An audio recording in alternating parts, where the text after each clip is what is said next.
We're getting ready to take a trip, one that I'd hoped to do almost a year ago.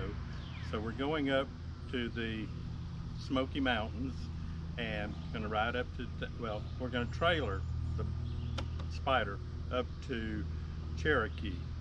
From Cherokee, what we hope to do is go out on the Blue Ridge Parkway. That's actually where the parkway starts, and then some of the other routes that are up there.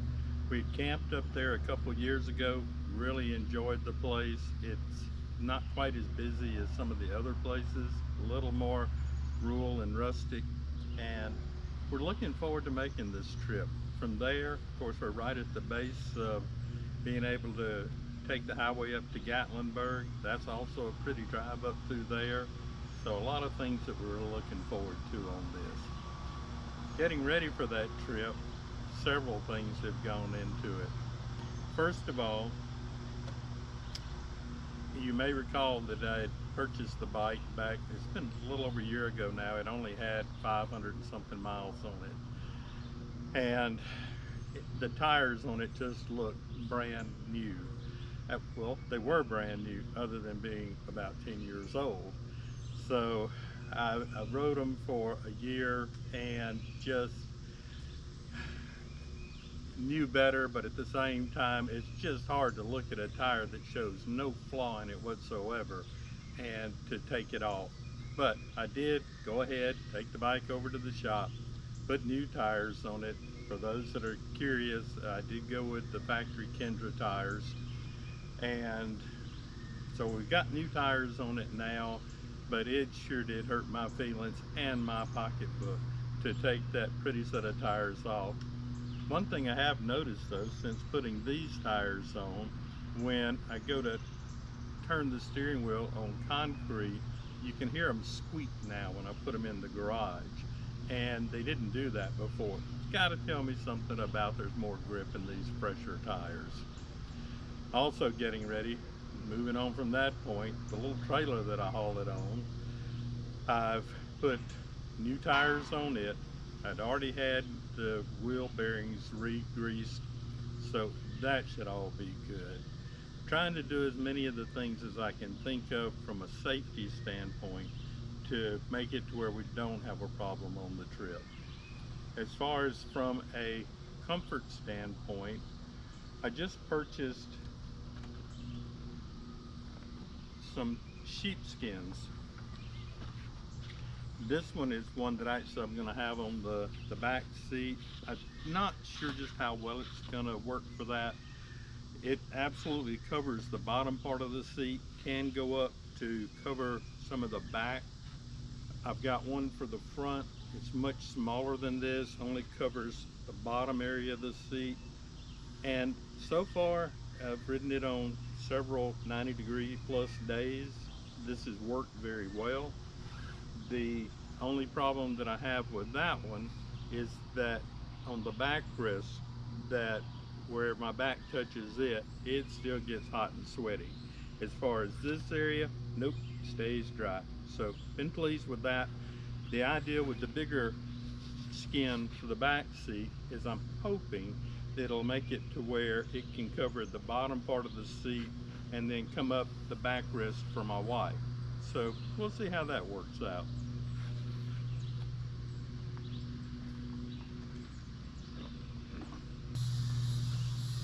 Even though we're getting ready to put the Spyder on a trailer and haul it 600 miles, I've ridden the bike some recently. We've had some bugs out, and I've got bug splatters on it beyond some other just dirt and stuff. I can't stand it, so at that I'm gonna clean it up. Thought I might share with you how it, well, what I would use anyhow. This is one, I don't know exactly where I came by it, but I'm real pleased with it. It's Bugs Be Gone.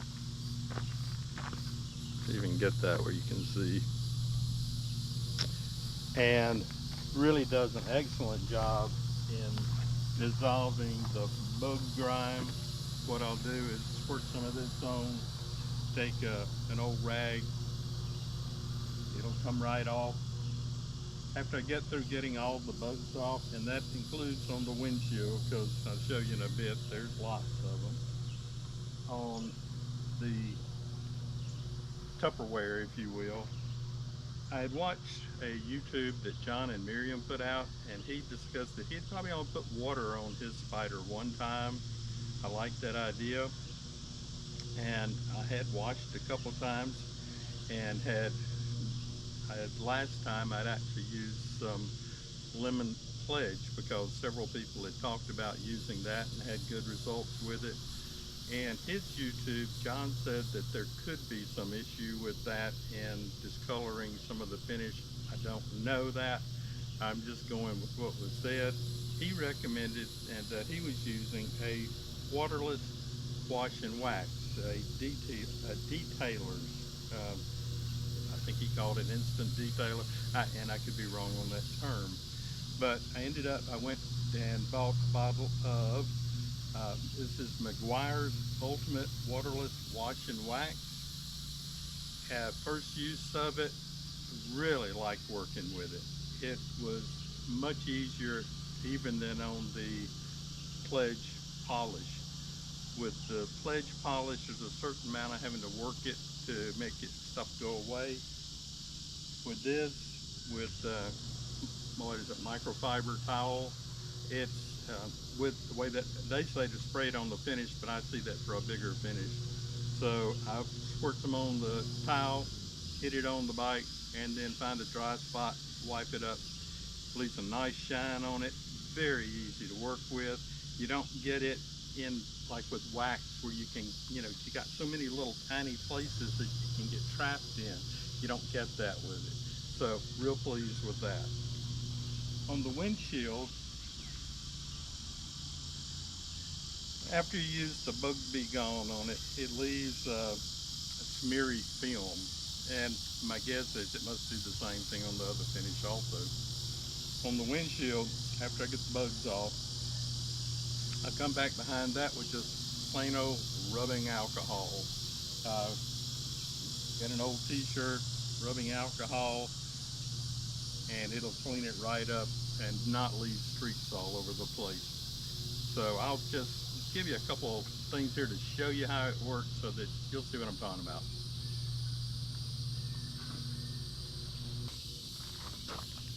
There are lots of bug splatters on here.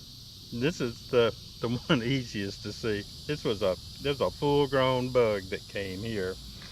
So what I'll do, get my sprayer on here. I'm gonna wet my cloth pretty generously, and then I'll rub this around on it. You'll notice I'm not applying pressure at all. I'm just rubbing it, and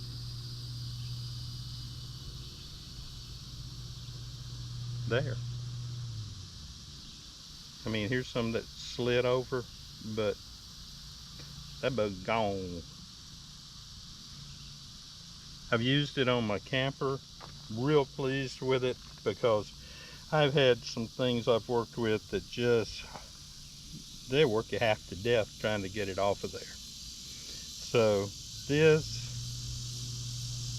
it is just effortless. A little time consuming, but effortless.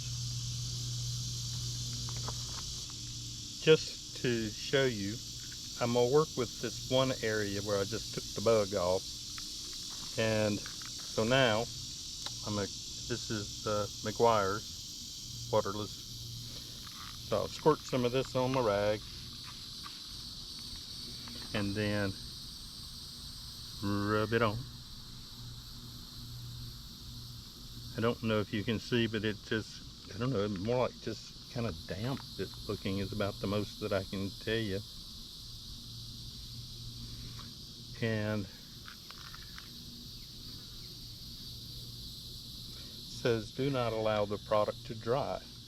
So you come back immediately with your dry cloth.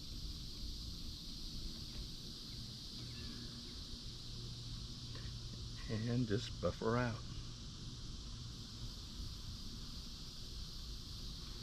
So that's about as effortless as it can get. on the windshield, and hopefully you can see. And there's just kind of all over here. So we'll clean this up and show you what that looks like. I'm not sure how much you can tell where the bugs are, but like here. So got my bug bee gone. Squirt some on the rag. And yeah, it's a rag, it's not a cloth. And directly to those. And then what I do is I just cover the whole windshield, because there are a lot of just little pieces. Now, have I tested this? I've used it now for several months. I've been pleased. I haven't seen a problem. Just you're on your own at that point if you find that it melts a hole through your windshield. For my part, I've been pleased with it so far, and I have used it on the chrome pieces up here. Matter of fact, I've used it, like the mirrors always take quite a beating with the bugs, so I use it with them also.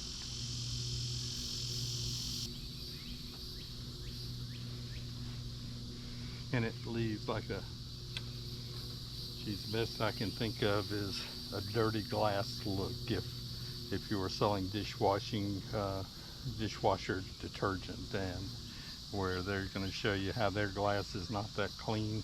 Well, that's kind of what you got. And so it's kind of a smeary looking thing. I think I can show you from this other side.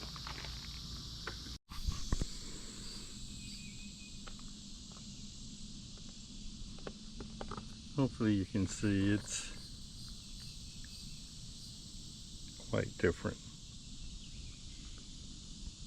So what I'll do now is I'll come back and clean that with the rubbing alcohol. Don't know if you'll be able to see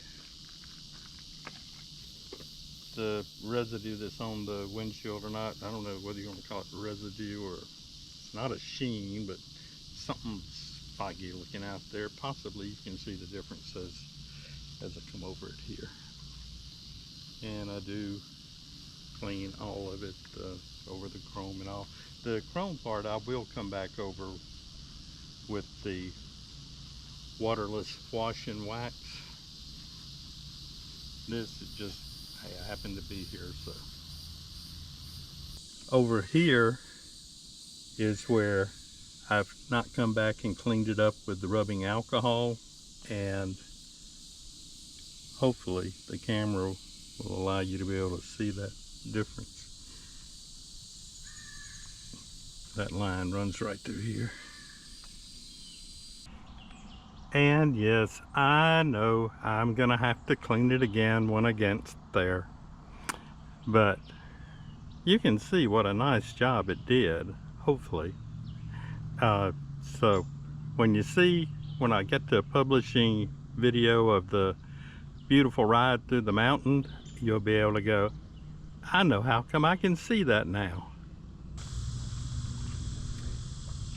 Before I let you go and get to work on cleaning this thing, which I've now been putting off as I've been doing a little video here, I want to take a moment just to say how much I truly appreciate the comments that you send. I enjoy reading every one of them. I seem to be getting better at finding them and being able to respond to them. A couple that I'd gotten that I wanted to make mention of, I won't go into the names on some of them, but I had done one about the trailer and tying the Spyder to the trailer, and had a lot of comments on that.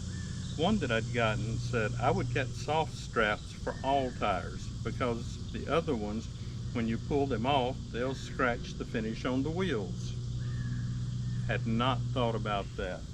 If you recall on that, I had soft straps that I tied at the front and then crisscrossed to go pull in different angles, as some of the YouTubes have shown to do. But on the back, I simply had the ratchet straps that I would bring through the rear wheel and then pull those tight. And there is a lot of difference in the feel of the material between the ratchet strap and the soft strap. So I think that's a very good idea. And matter of fact, these are the new soft straps that I purchased, and I've used them and done that.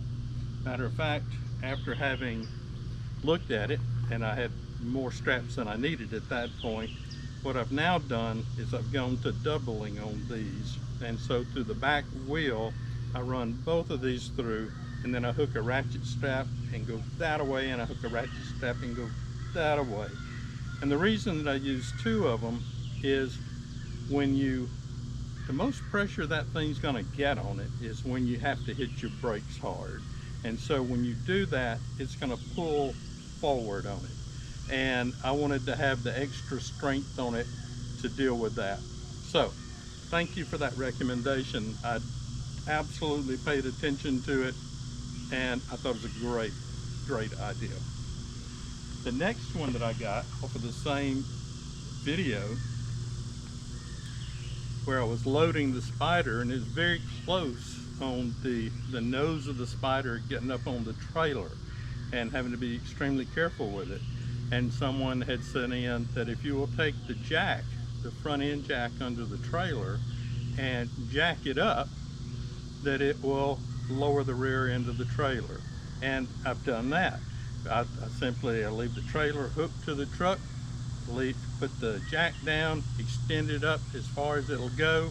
It raises the front end of the trailer, it lowers the back end of the trailer, and the incline is much flatter at that. And the distance between the trailer and the bottom of the Spyder much greater. So that was a really great idea. I do appreciate that one. Then I had another one off of another video that I'll mention just because it was great. When